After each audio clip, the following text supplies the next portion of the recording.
नमस्कार दोस्तों, bloody tax के आज के बहुत ही ज्यादा खौफनाक से दिल दहला देने वाले वीडियो में आप सभी लोगों का बहुत बहुत स्वागत है। जी हाँ दोस्तों, आज का ये वीडियो सचमुच में बहुत ही ज्यादा खौफनाक होने वाला है, क्योंकि आज के इस वीडियो में हम लोग आप लोगों के सामने लेकर आ गए एक ऐसी सच्ची घटना की सच्ची कहानी जो कि एक छोटी सी बच्ची के साथ बीती। ये सचमुच में इतनी डरावनी कहानी थी ना दोस्तों कि क्या बोलूं मैं आप लोगों को कि किसी की भी जिंदगी में एक बार घट जाए ना तो वो इंसान अपने घर से बाहर निकलने से कतराने लगे, वो इंसान अंधेरे से घबराने लगे। ये घटना उस बच्ची के साथ केवल 10 साल की उम्र में बीती थी, जब ये बच्ची 6th स्टैंडर्ड में पढ़ाई करती थी। इस उम्र में नॉर्मली जो बच्चे होते हैं वो लोग अपने पेरेंट्स की बात नहीं मानते, उनको एक बार खेलना होता है तो खेलना होता है। बहुत ही रेयर बच्चे ऐसे होते हैं जो बहुत ही वैसे होते हैं आज्ञाकारी टाइप के कि जो आप बोलोगे वो हम करेंगे, लेकिन नॉर्मली बच्चों को खेलने का बहुत ज्यादा शौक होता है। ऐसा ही शौक राधिका नाम की लड़की के साथ भी था। राधिका शर्मा इस लड़की का पूरा नाम। ये वेस्ट बंगाल आद्रा की रहने वाली थी। अब क्या था कि जब भी शाम का वक्त होता था, यानी कि 5:30-6 बजते थे, ये बच्ची अपने घर से बाहर खेलने के लिए निकल जाया करती थी। इनका एक बहुत ही बड़ा प्लेग्राउंड था इनकी सोसाइटी का, और जो प्लेग्राउंड था उसके बिल्कुल एंड वाले हिस्से में एक बहुत ही ज्यादा पुराना बरगद का पेड़ था। किसी से ही पूछो कि ये बरगद का पेड़ कितना ज्यादा पुराना है तो किसी के पास कोई जवाब नहीं होता था, लेकिन हाँ, एक चीज जरूर होती थी उस बरगद के पेड़ को लेकर।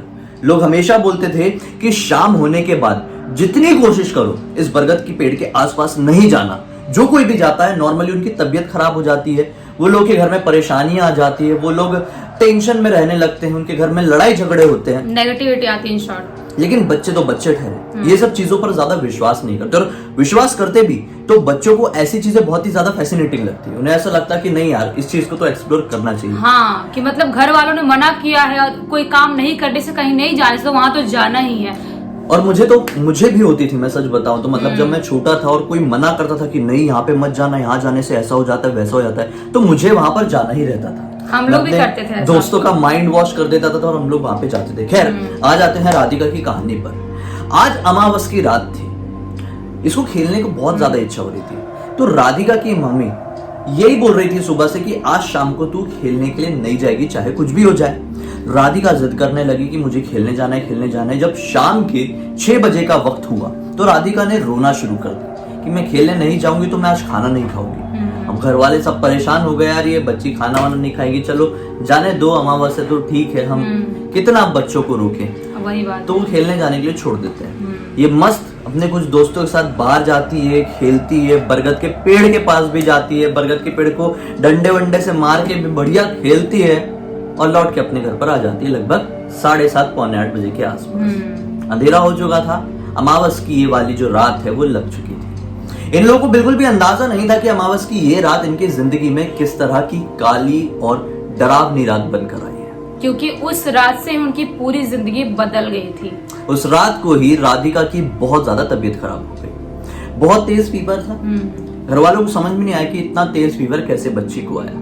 माँ का अचानक से बच्ची के ऊपर हाथ लगा तो वो देखी कि अरे ये तो बुखार से तप रही है। उसे उठाया गया और कुछ पैरासीटामोल की टेबलेट्स दे दी गई, और वो अभी थोड़ा आराम कर रही थी और ठीक थी सुबह होते होते तक। लेकिन फिर से जब रात का अंधेरा आया तो उसे आज खेलने जाने नहीं दिया गया, क्योंकि तबीयत खराब थी, और आज स्ट्रिक्टली रोक लिया गया।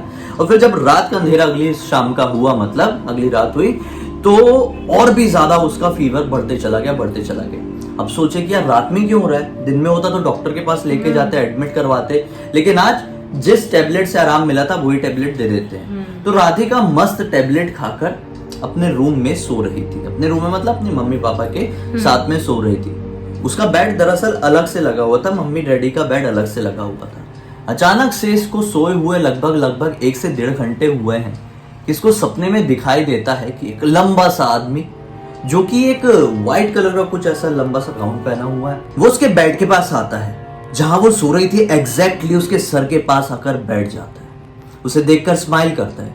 उसके इस खौफनाक खुली और खौफनाक स्माइल को देखकर राधिका बहुत ज्यादा घबरा जाती है। अपने बेड से अपनी जगह से उठने की कोशिश करने लगती है, लेकिन वो नहीं उठ पाती है। स्माइल करते हुए वो आदमी कहता है कि मेरा नाम दिलावर है और मैं तुमसे शादी करना चाहता हूँ, और हमेशा हमेशा के लिए शादी करने के बाद तुम्हें अपने साथ लेकर जाऊंगा, चलोगे ना मेरे साथ। जैसे ही वो ऐसा कहता है, अचानक से राधिका के शरीर में एक झटका सा लगता है और वो झटके से उठती है बेड से। अब बहुत ज्यादा घबराई हुई थी क्योंकि ये सेम टू सेम मंजर वही लग रहा था जो उसे अभी सपने में दिखाई दिया था, और साथ ही साथ वो कंफ्यूज भी हो गई कि ये वो सपना ही था या फिर हकीकत थी। वो डरी हुई थी। अब उसको बहुत ज्यादा प्यास लग रही थी, डर के ही कारण कह लो। वो सोचती है कि मैं जाती हूँ किचन तक, पानी निकाल कर पीती हूँ। फ्रिज तक पहुंचती है, फ्रिज खोलती है, पानी पीती है, बोतल बंद करके फ्रिज में रखती है। वापस से जैसे ही पलटती है, अचानक से वो आदमी फिर से उसके पीछे खड़ा हुआ था। फिर से एक वियर्ड सी स्माइल देके कहता है कि क्या तुम मुझसे शादी करोगे? तुमने जवाब नहीं दिया। जैसे वो ये कहता है, वो बहुत जोर से घबरा जाती है और धड़ाम से नीचे गिर जाती है और बेहोश हो जाती है। आवाज को सुनकर भागते उसकी मम्मी किचन में पहुंचती है और देखती है कि बच्ची यहाँ पर तो बेहोश पड़ी है। उसका बदन अभी भी बहुत ज्यादा तप रहा था। उसे बेड में लेके जाया जाता है, सुलाया जाता है और फिर सब लोग चिंता में आ जाते हैं। सुबह होते से ही डॉक्टर को बुलाया जाता है और डॉक्टर कहता है कि बहुत ज्यादा फीवर है और इसका ध्यान रखने के लिए हम एक नर्स यहाँ पर रखना चाहते हैं। अगर आप एडमिट नहीं करना चाहते। तो घर वाले बहुत ज्यादा घबरा गए थे बच्ची को लेकर, क्योंकि वियर्ड से हरकतें भी कर रही थी, अचानक से खाना वाना बंद कर दी थी, और कहीं ना कहीं इन लोगों को मन में ये था कि अमावस की रात में बाहर खेलने गई है, तब से ये सब हो रहा है। क्योंकि उसके घर वाले ये सब चीजें, भूतिया एक्टिविटी सब कुछ मानते थे, बहुत अच्छे से विश्वास करते थे। नर्स आके रहने लगती है, लेकिन इसकी हालत दिनों दिन बद से बदतर होती जा रही थी।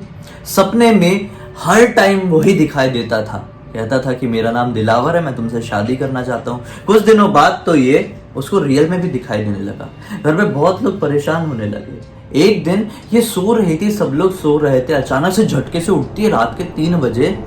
कहती है कि आने वाली अमावस की रात में मैं इस बच्ची को अपने साथ लेकर जाऊंगा, हिम्मत है तो रोक के दिखाओ। और फिर अचानक से गिर जाती है। जैसे ये बात सुनते हैं घर वाले तो बहुत ज्यादा डर जाते हैं। बेशक डरेंगे, कोई भी घर वाला डरेगा।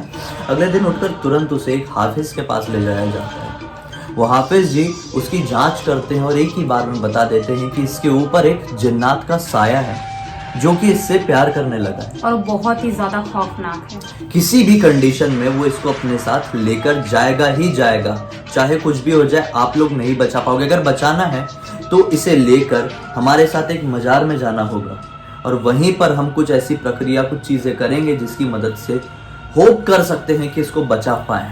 क्योंकि वो जो शैतान था, जो जिन्नात था, वो बहुत ही ज्यादा खौफनाक था। वो नॉर्मल लेवल का नहीं था बिल्कुल भी, बहुत ही ज्यादा।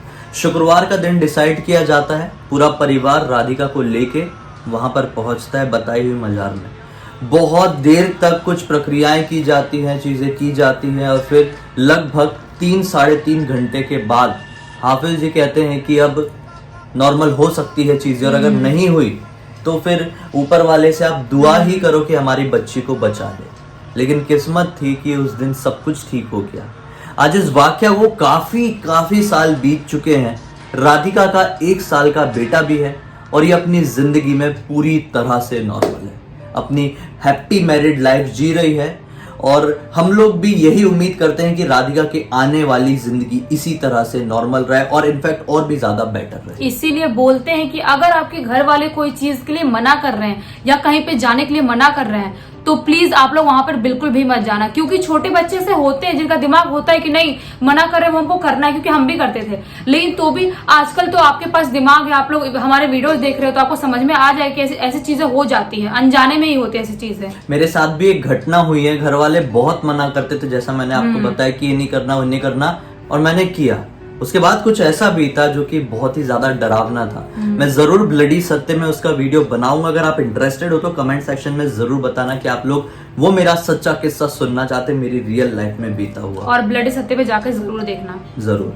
खैर, अगर आप लोग हमें पहली बार देख रहे हैं, इस चैनल में पहली बार आए, चैनल को सब्सक्राइब करके बेल आइकन दबा के ऑल के ऑप्शन में क्लिक करना, क्योंकि इसी तरह के हैरान कर देने वाले खौफनाक वीडियोस आप लोगों के सामने रेगुलरली लेके आते रहते हैं। इन किलिंग वीडियो के डिस्क्रिप्शन बॉक्स में क्लिक करके डायरेक्टली वहां पर पहुंच जाना। अब तक वीडियो को देखे हैं तो लाइक जरूर कर देना। चलिए कल फिर से मिलते हैं, तब तक के लिए बहुत बहुत धन्यवाद। आपका दिन शुभ हो।